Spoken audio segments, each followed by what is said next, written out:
Okay, well, I want to welcome everyone to this special discussion organized by the Foreign Press Association. We're going to talk about the election of the next Secretary General of the United Nations.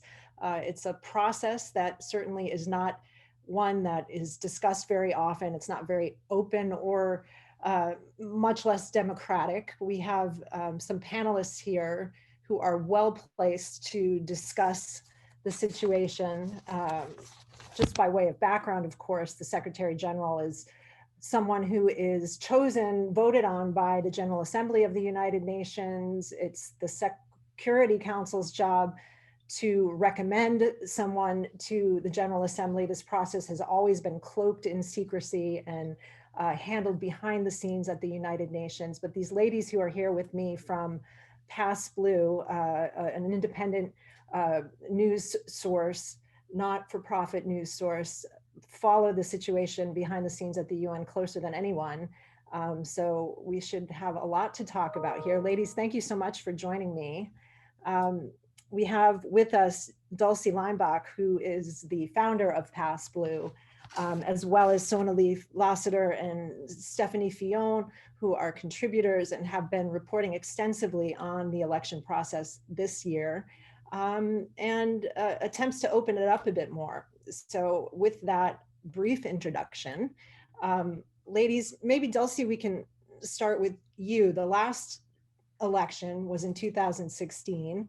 And we saw a real push to open things up, to make it a bit more open, a bit more democratic, at least so people knew who was running for the position and what they had to offer and where they stood. Can you talk about that? I believe there were 13 candidates, 7 of them women. Who was pushing that? What was it like last time? And how did that differ from elections in the past, just to set us up where we are going in 2021. Yeah, thanks very much for arranging this. And just to clarify, Barbara Cassette is also a founder of Pass Blue. So I didn't start this on my own, and I don't do it all on my own. But the 2016 race, and some people don't even want to call it a race or an election. They say it was a selection process. So it's always, at the UN, it's always about semantics. But it was the motive of 1 for 7 billion sort of campaign, a coalition of NGOs, civil society, who worked with the president of the General Assembly at the time, a Dane, and to some extent Samantha Power, who was the US ambassador, to open up this process, because it's always been closed. It's always been, Vatican style, smoke style. So they really worked hard on a campaign effort to open up the process. And it did become sort of revolutionary. And it was a very sort of hopeful process, and took place over a year, the 2016 for the 2017 selection. And ultimately it had public dialogues where the candidates, 13 of them eventually, went before the General Assembly and really had to present their platform and field questions. And it was really sort of mind-boggling to see the UN be so open in this process.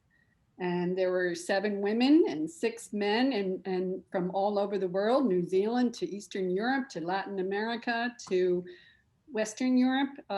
So it was sort of revelatory to see the UN rally behind this process, and the candidates speak openly and talk to the media. And this went on for a year. And then there were straw polls along the way held by the Security Council, voting on the candidates and sort of designating by number how many votes they got. So that process was sort of a winnowing down, and eventually 2 or 3 candidates dropped out. But none of the women ever actually got to number 1 in the straw polls. So that was a big signal that there was not going to be a woman Secretary General, despite the enormous efforts by civil society groups and groups like trying to garner support for women Secretary General. This year, so ultimately it boiled down to the Security Council once again in the P5, once again in probably just the P3, US, Russia, and China, deciding on who they would recommend to the General Assembly to ultimately vote. And that was by October that year, 2016, and they came out from their last straw poll. The Security Council members and Samantha Power announced that the candidate was António Guterres of Portugal, the former UN refugees chief for 10 years and a former prime minister. So, yeah. Just to be clear, were all of those candidates nominated by member states? Yes, they were all nominated by their individual countries. And there were 2 nominations from Bulgaria. And it was supposed to be Eastern Europe's turn, you know, in this sort of geographic informal rotation. So it was supposed to be a candidate from Eastern Europe to get the job. And so that was a big blow for Eastern Europe to lose that opportunity to Western Europe. Yeah. I think there was obviously a lot of disappointment among a lot of people.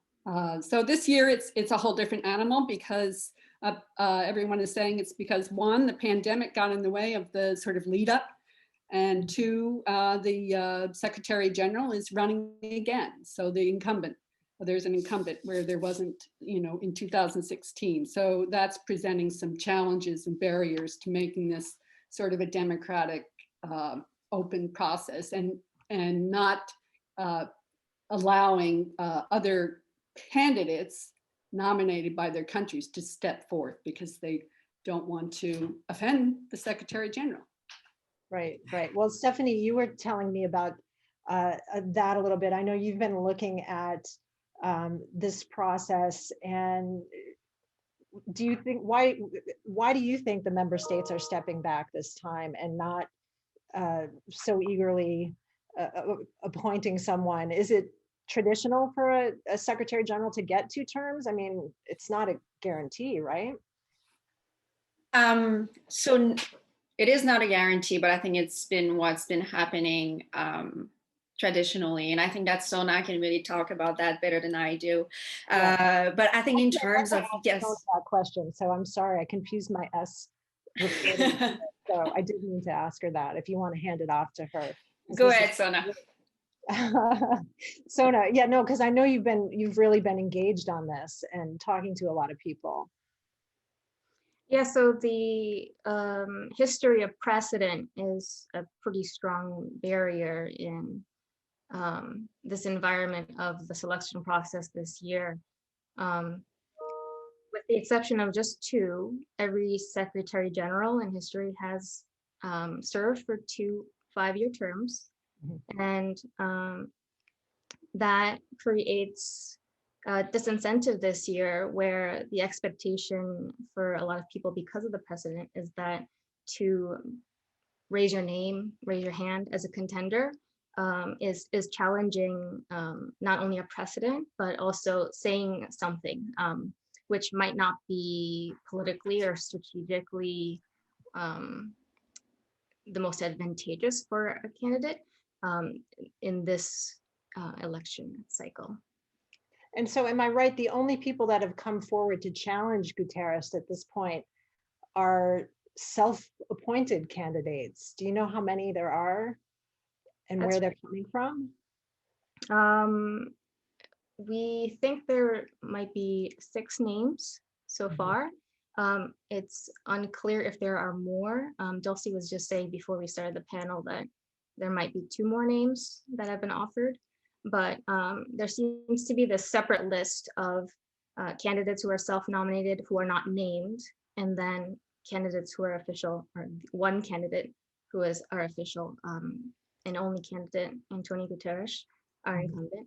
So the question now is really around what are the written rules, which when you look at the UN Charter, which is just 1 sentence, or any of the UN resolutions that have to do with the selection process, there's nothing written in any of those documents that are official that say you need member state backing or any country's backing to be an official candidate. So it's putting the UN in a very limbo space. They can't say yes, they can't say no to these civil society self-nominated candidates at this point. And it might be due to the pandemic, which shut down all of New York as of last spring in 2020. That's when these meetings were supposed to happen for the UN to hash out, okay, how are we going to handle having an incumbent next year in the selection process, which is still a very new thing for us.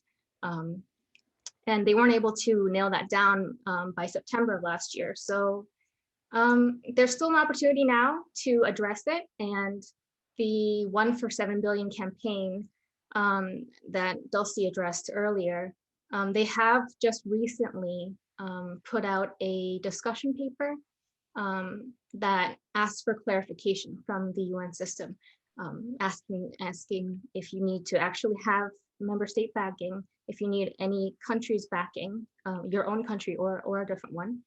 And also they offer some selection criteria, more than what we have already for eligibility for a Secretary General. So interesting, but we're really in uncharted territory here. Nobody knows quite how to deal with this. The president of the General Assembly has a website for candidates, but so far we only see the one official one there. I guess that's because they don't know how to characterize these, or whether or not they even have to be considered, I guess.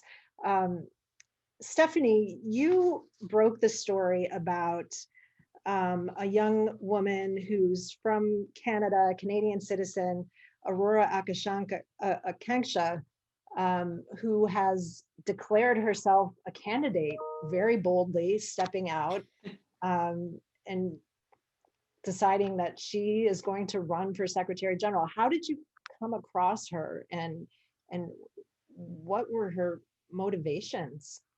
Yeah, that was indeed very bold as a decision. So what happened is that, a person working for the UN forwarded me her first campaign video and her candidacy, basically. So I looked at the video, which was sort of interesting. I wouldn't say it was it was clearly not the 100% professional video, but she was still making interesting points in it. So I thought it was worth talking to her.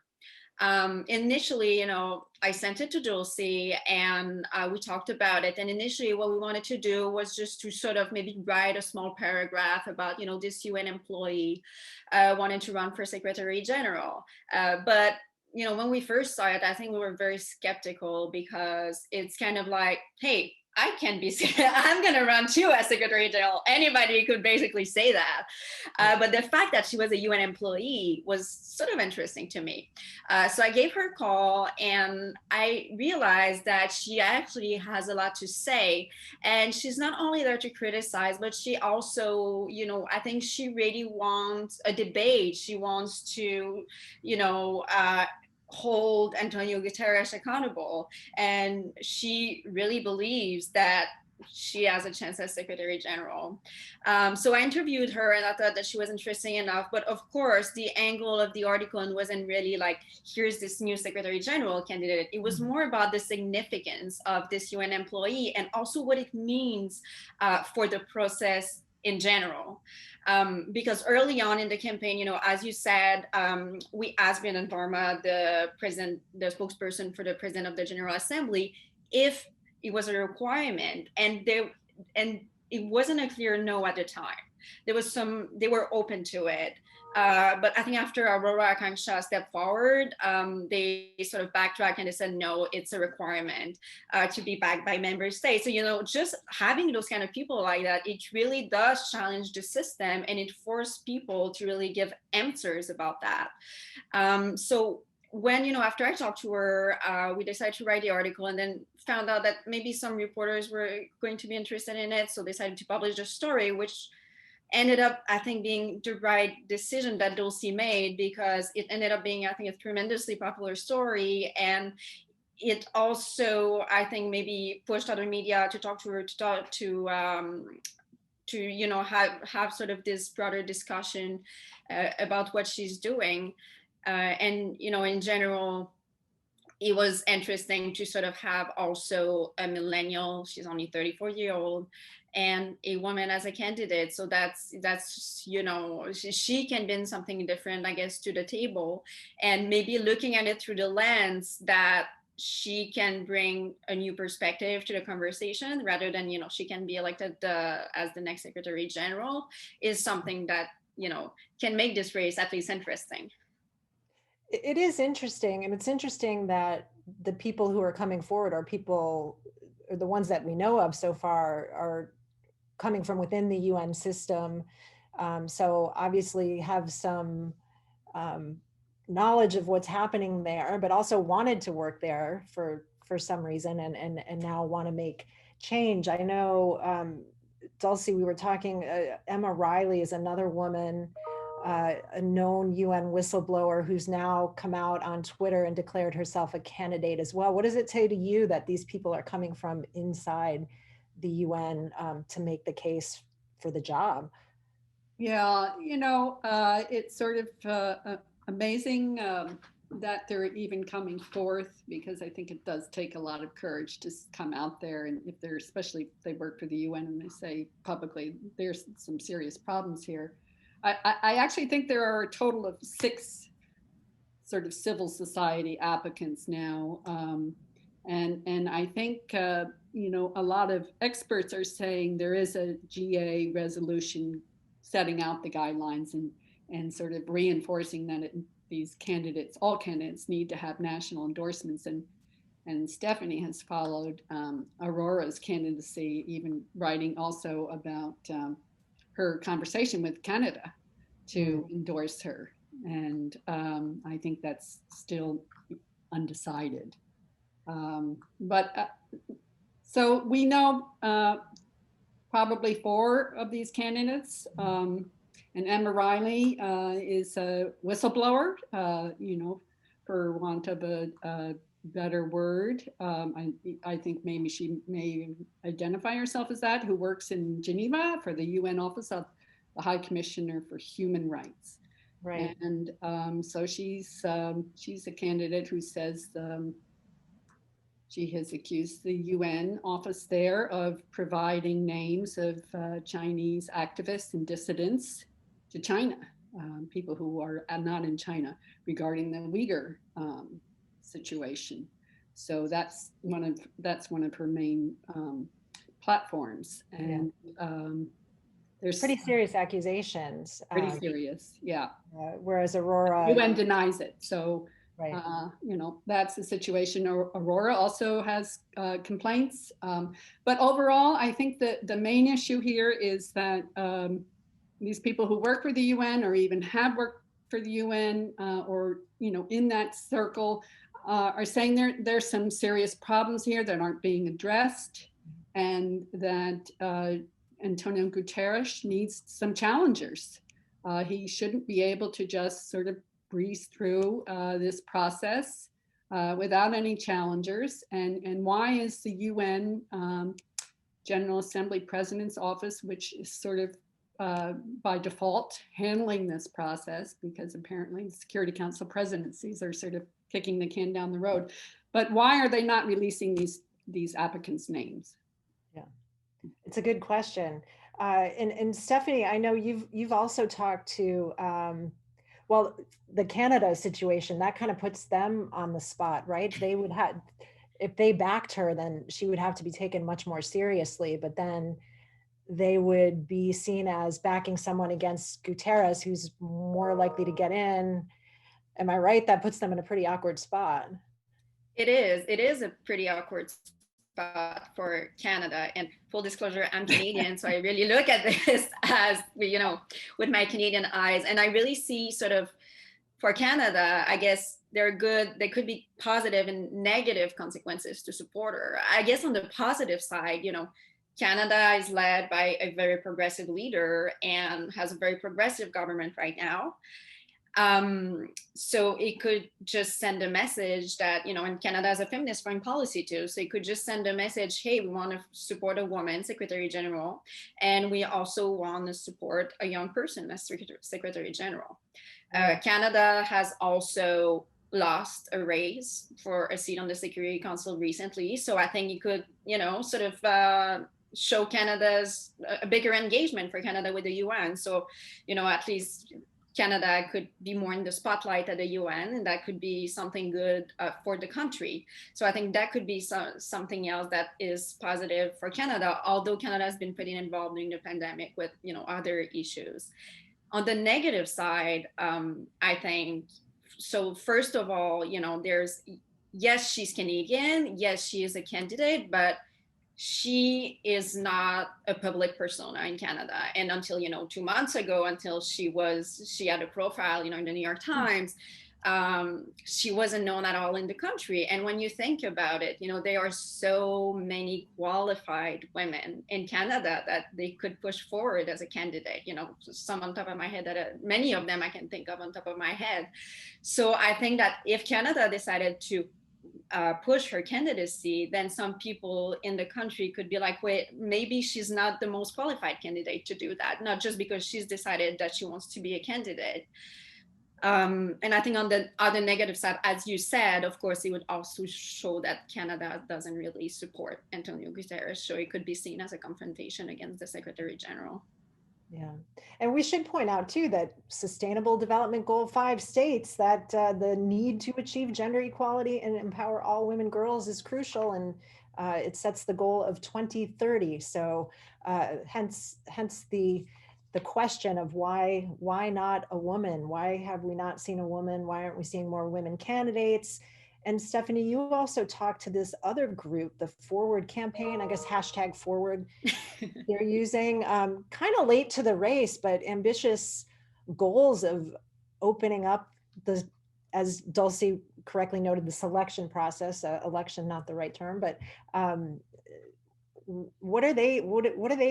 are they planning to do that? I think they talked about having I have it in my notes here. What did they call a global digital primaries? What is that? What is that? So they are young European political organizers. There's 2 of them, one man from Italy, Andrea Benzon, and a woman from France, her name is Colombe. And so they have been involved in politics. They've ran campaign, human rights campaign, but also they elected one person to the European Parliament in the last elections. So they're sort of experienced political organizer, and I guess they decided that lately they were like, oh, there's a Secretary General election and not that many people care about it. So they decided to sort of create this initiative to, in a way, make it more interesting and at least sort of also start this discussion about the Secretary General. And so what they're going to do is now they're recruiting volunteers. They told me they've already recruited 10 people to help them. They're going to soon start to find candidates until the end of April. And then they're going to ask people to vote for the candidates that they've picked. And I think there's 2 things that really strikes me as important here. The first one really shows that, we're not 75 years ago when we created the UN. We live in a world that's extremely interconnected, and we live in a world where reaching people all over the world is getting easier and easier. And the message they're sending is that, we the people, that's the mantra of the organization. So maybe the people could be more involved in getting to choose a Secretary General. I mean, the person that really represents them at the UN. So I think they're really trying to sort of bring new technologies to this election process, saying, we need to update this process. And the other thing that they're doing that could help, one main issue that we have here is, no member state really want to upset Guterres. I think that if they find a candidate that is globally supported, if the country of origin of this person say, they just were elected globally, I think it may look less as a confrontation to Guterres if it comes through this campaign than if the member state just decide to nominate this person. And their goal is really so they only take women's application. They really want to find a woman, and they're also leaning on the progressive side, but their main goal is to find really qualified, credible candidates. So, we've been talking about this sort of issue that people are all self-nominated and they don't necessarily have the experience that is required to run for this role. So this campaign could actually, if it's successful, find a candidate that could be credible against António Guterres. That being said, as you said, late April is late, to start sort of asking people to vote. And I think such an initiative could have been successful if they started maybe a year ago or earlier than that to really build momentum. Because if you're trying to reach a lot of people around, you really want a global campaign, then it takes a while for people to hear about it. But they've gotten some coverage, I think, in Japan and Italy. So people are starting to talk about it, and hopefully people are going to care. It's interesting, so pressure from inside and outside of the institution on this. People are questioning, why are we still doing things this way? The Center for Research on Women graded Guterres on gender issues, and last year gave him a B. We know he's put out his statement, if you will. Actually, we got some questions, and I would encourage anybody who's watching, if they have any questions that they'd like our panelists to answer, to put them in the chat, and we'll try to get to them. But ahead of time, somebody did ask the question. They were interested in our panelists' feedback on Guterres's statement. There was a question from an Andrea Warden on that, what his statement and the impact on other candidates. I'm thinking in particular where he stands on women's issues. Sona, maybe you would have a little more background on that in terms of your reaction to his statement and his stance on women's and gender issues, how he's done as Secretary General.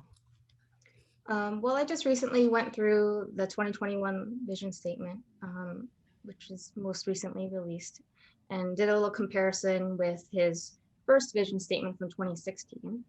The 2016 vision statement is about 5 pages long, minus the intro letter. And this year, his vision statement is about 15 pages when you take out the intro letter. So it's definitely much more comprehensive. It builds a lot on what he already stated in 2016. And he does, in light of the grade B survey study that was done, specifically talking about women, I did see that he notes wanting to increase the number of women peacekeepers, which is a great thing. But I was really looking for some key words around women in peace building, preventing abuse and exploitation by UN peacekeepers, that keyword abuse. I was searching for the word whistleblower, and there isn't any acknowledgement written in the vision statement for this year, specifically talking about preventing abuse or implementing any new whistleblower protections within the UN system. So those are still areas that are unacknowledged, but there's still opportunity with his May discussions coming up that he could still talk about them or be asked about them. But yeah, the point about more women peacekeepers being included and more women to be integrated into peace building has been mentioned. So I think that's 2 big points that have been in that grade B study that I did see in his vision statement. And Dulcie, that's where women have typically, excuse me, lagged at the UN, right? In peacekeeping and certainly in top executive roles as well, but there's been progress on that front. But peacekeeping is kind of the one area where women are still not up to par, correct? Yeah, and that takes a long time. I mean, the primary barrier is that the troop contributing countries don't have a lot of women in their ranks. So that's a major challenge. Also, Sona mentioned something important, which is they are planning to have a dialogue with Guterres, and I think it's the president of the General Assembly, Bozkir, on May 7th. So this is part of the sort of open, transparent process. And I think Sona raised some important issues, that the 16-page vision statement is sort of devoid of specifics, including specific problems within the UN. It's very heavily focused on what the Secretary General can do with member states, which is, makes total sense because it is a member state organization. But it just sort of, and he has gotten gender parity in the top levels of the UN. The middle levels are still pretty weak, and then the lower levels, frankly, I don't know, but it doesn't mean that the culture has changed in the UN, in the workplace. And so there are like structural problems. It's not really enough to say, okay, now we have 7 women who are this and 7 men, or we have 8 women and 7 men. The problems don't go away like so simply. But so, the vision statement is grand and ambitious, but I would have liked to have seen really more specific things that he's planning to do as a leader of the UN. So Stephanie, did you take a look at this, or? No, I didn't have time to read the whole vision statement yet. Yeah, but Stephanie has been following the campaign of Arora, who also has a sort of gender equality issues. And then Sona, in her long story for us about whether there will be a female Secretary General candidate, sort of talked to people who suggested that candidates should step forth anyway for X number of reasons. Yeah. And one of them was just to get a woman's name out there. So it's still, it's still an open race, and maybe something could happen especially with the Forward campaign. I think that has some potential. It's interesting. A really interesting question from one of our viewers. Frank Gomez asked, what are the chances of the US supporting a woman candidate? And given Samantha Power was so instrumental in opening things up last time around, are we seeing any engagement from the US on this front? Yeah, well, I'll let Stephanie or Sona talk about that. Well, Ambassador Linda Thomas-Greenfield was asked that very specific question in her briefing with the press at the beginning of her presidency. And she said that the question was loaded.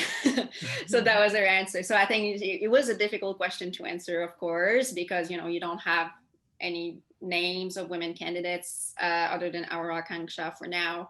And I feel like the focus of the United States right now, it's a new administration. So I feel like, the focus is really to sort of rebuild relationships with allies. So my impression, and I would love to hear Sona and Dulcie about it, my impression is just that, they're okay with António Guterres, they're happy with him. So, that's sort of it's not a priority for now. That would be my impression. Yeah. Yeah, I agree. So, and then Sona, Samantha Power was very instrumental in opening things up last time. I mean, let's face it, right? Unless the Security Council, unless some powerful members push things, sometimes things don't get done at the UN. But would this be in they'd have to see this in their interest, I guess. Yeah, I would be pretty shocked to see the United States openly support a candidate at this point, because I don't think it's top of their agenda. Like Stephanie was saying, we've got a lot of other things going on at the moment. So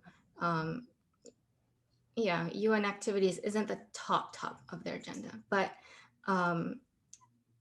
they seem to remain neutral from what the ambassador's answer sounded like.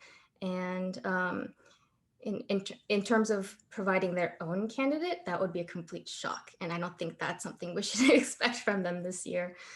It would be a really controversial thing for any of the permanent members of the Security Council, I think, to introduce their own candidate this year.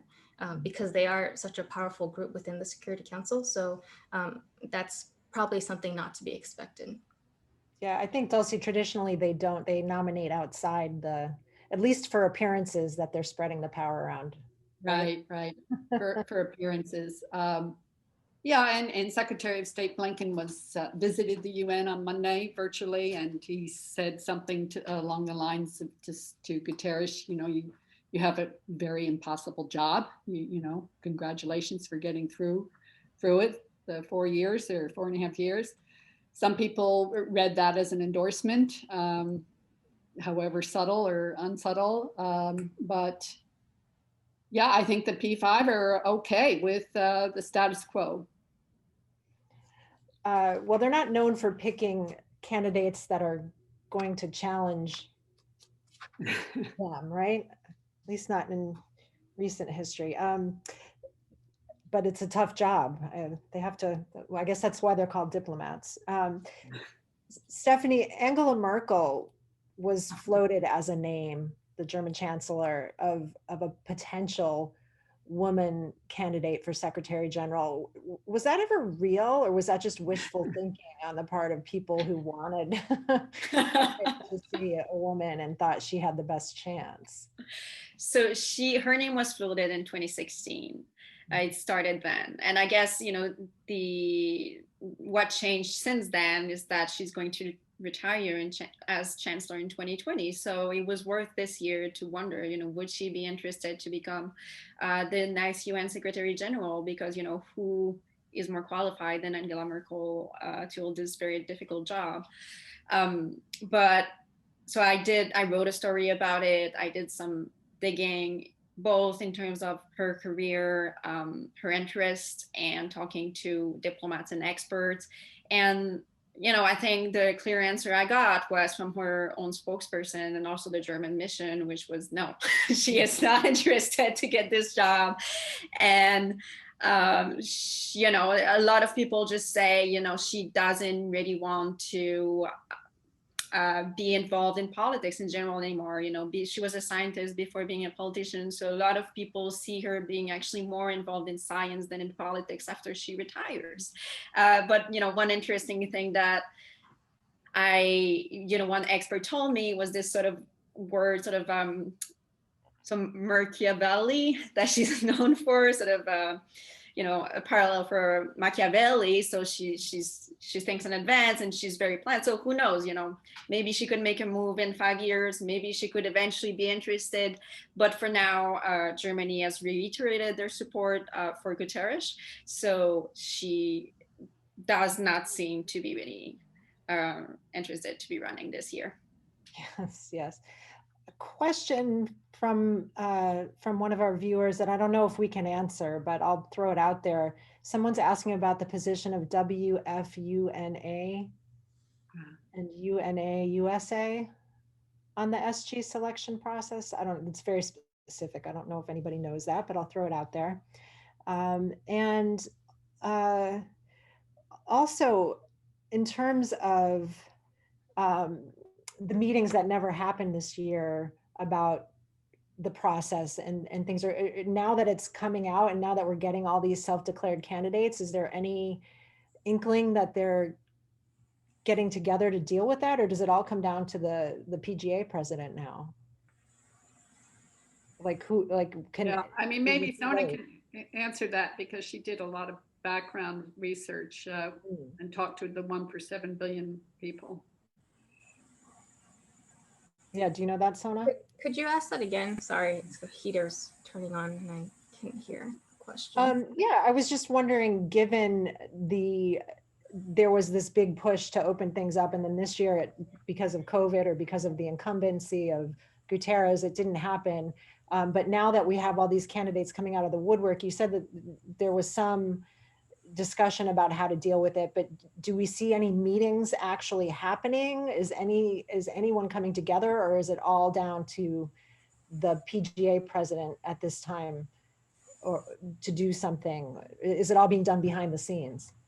Yeah, I think it comes down to and is in the hands of the PGA president and the Security Council president, who work together in the selection process to probably initiate a meeting if they're going to issue any more details and clarification on what procedures they're following, what rules they're clearly going to put out in place. So that a lot of that has been being pushed from that 147 billion campaign. So the latest in terms of a push for more clarification to happen, I've seen coming from them in their campaign.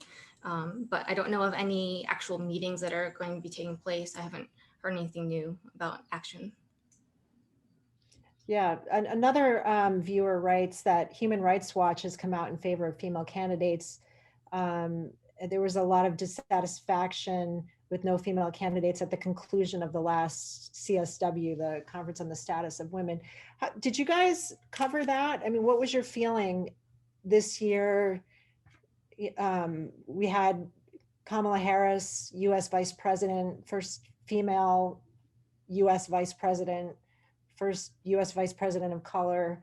To me, it didn't seem like a real exciting event, but it was also, everything's virtual, so it's hard to compare with one's past. Did you guys get any sense from the people that you spoke to at the UN, whether people were excited about women's issues or felt they were getting the back seat, or what was your sense of the event? Well, Stephanie just wrote a piece for FES, the German think tank. So, you know. So Stephanie, you're perfect to answer that question.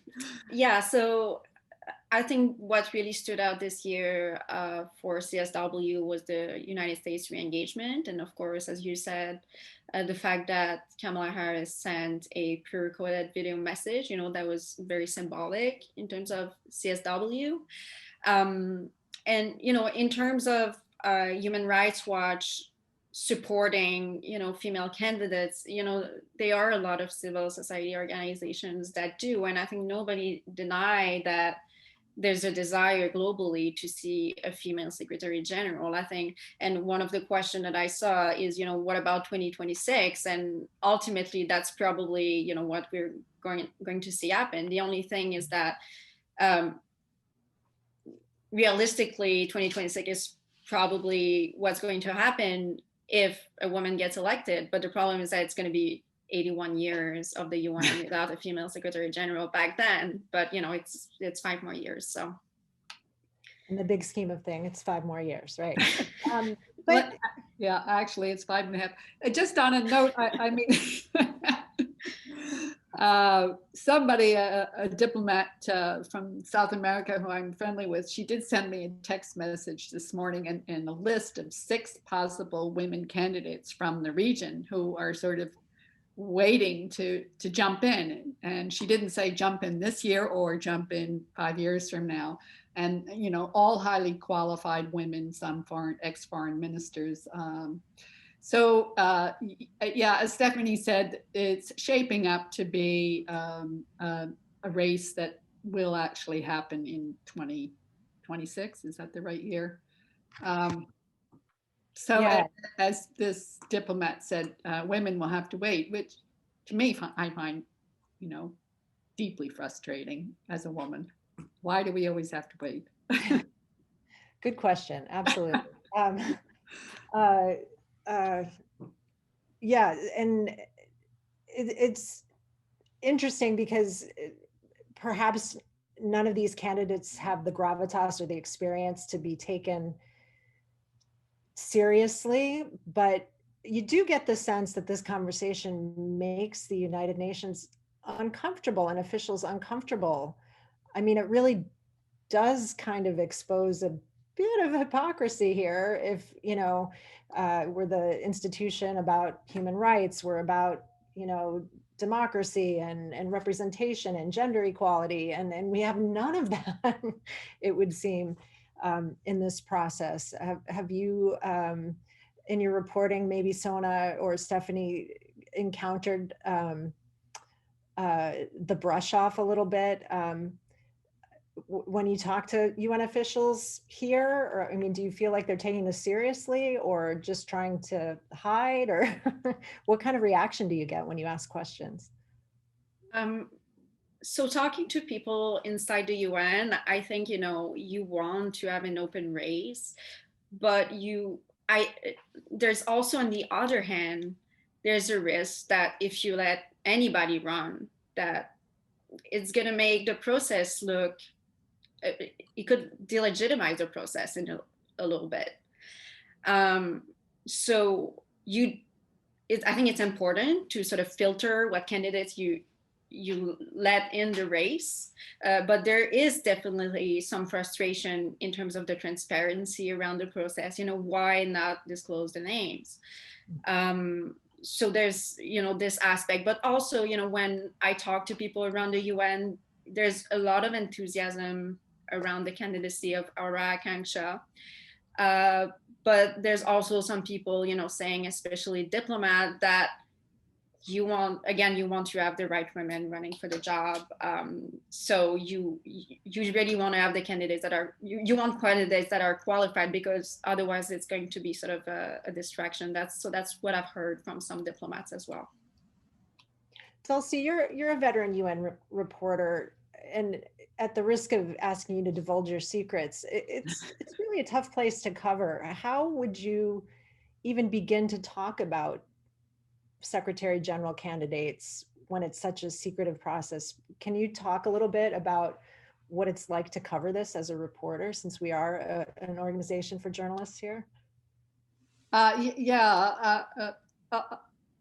Piggybacking on what Stephanie said, one of the candidates, her name is Fatima Nulinum, and she announced herself publicly this week, and she says she's a Turkish citizen. So I think Stephanie actually asked the Turkish delegation whether they were backing her. It's people want to talk about this topic because it is so important, but nobody, of course, wants to go on record, and so that's a constant frustration. Sometimes it's understandable, sometimes it's not. So, Stephanie and Sona have done an incredible job of tracking this story from different angles, and I think it's just got to be completely covered as much as possible, even if the candidates that are self-nominating are, don't have a ghost chance, because they do sort of end up reflecting what the overall problems are and the overall issues and the frustrations. And so, I encourage Sona and Stephanie and other reporters to just keep your ears tuned, because this matters. It really does matter. And for an organization that says it's, into gender parity, this is a huge gap in terms of what its reputation and what it wants to project. If it doesn't have if it's never had a woman leader qualify. And then I'm not just talking about a quota, meeting a quota. I'm talking, there are tons of qualified women out there to take this job. So what's the problem?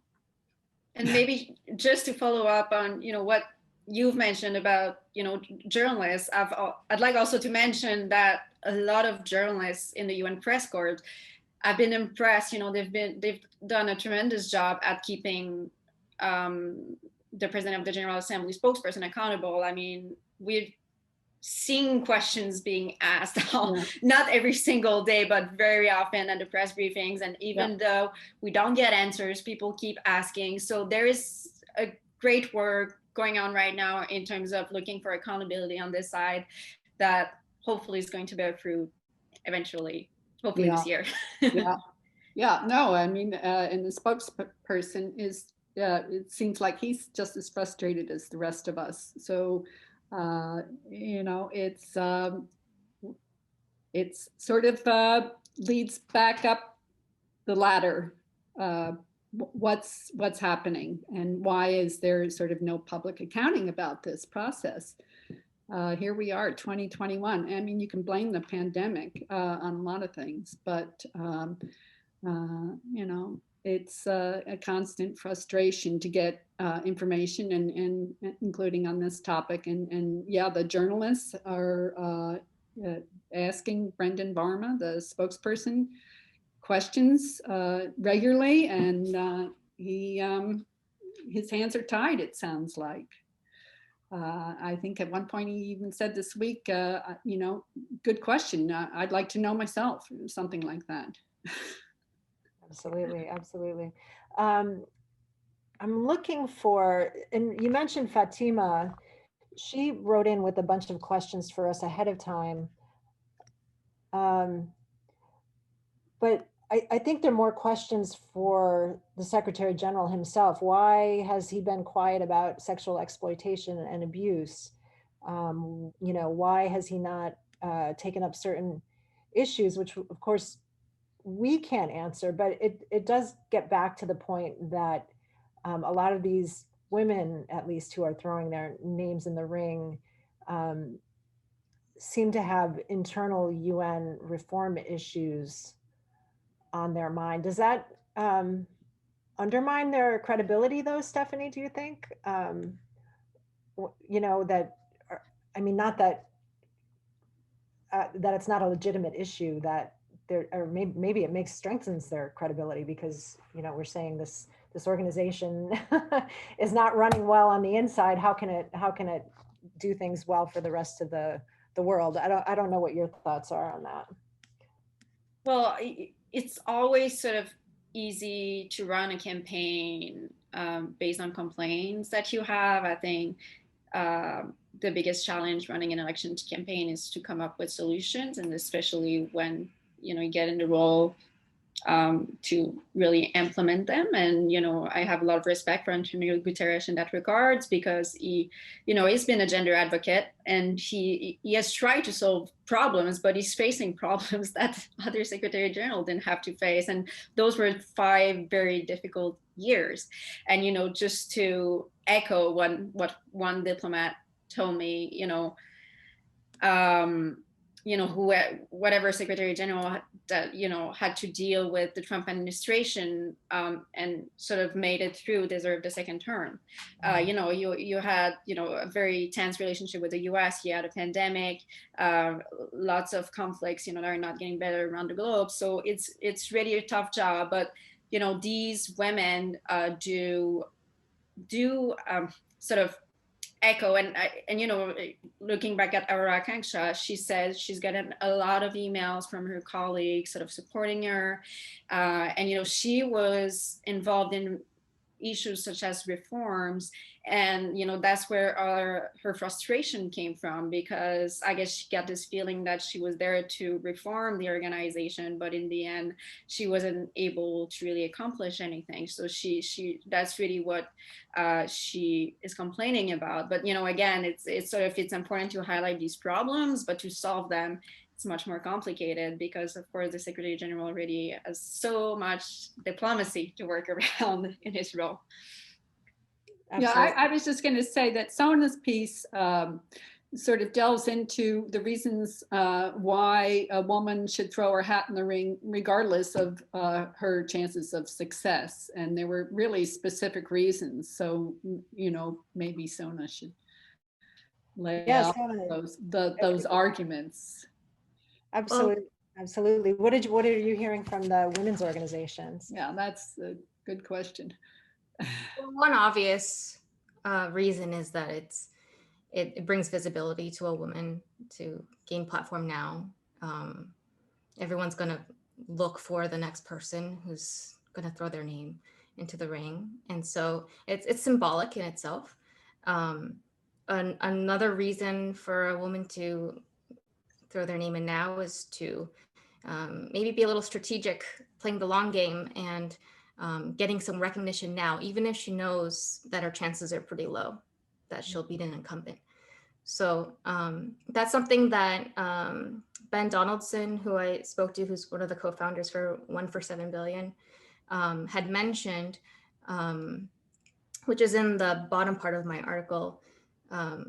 Some of the candidates, female or male, who had participated in the selection process in 2016, maybe went into it knowing their chances aren't high, but it was a politically strategic move because even after it was over, they've gone on to posts somewhere else internationally that have been like another leg up. So it is a powerful thing just to have publicity, any publicity is good publicity. And for 193 member states to know your name and know who you are.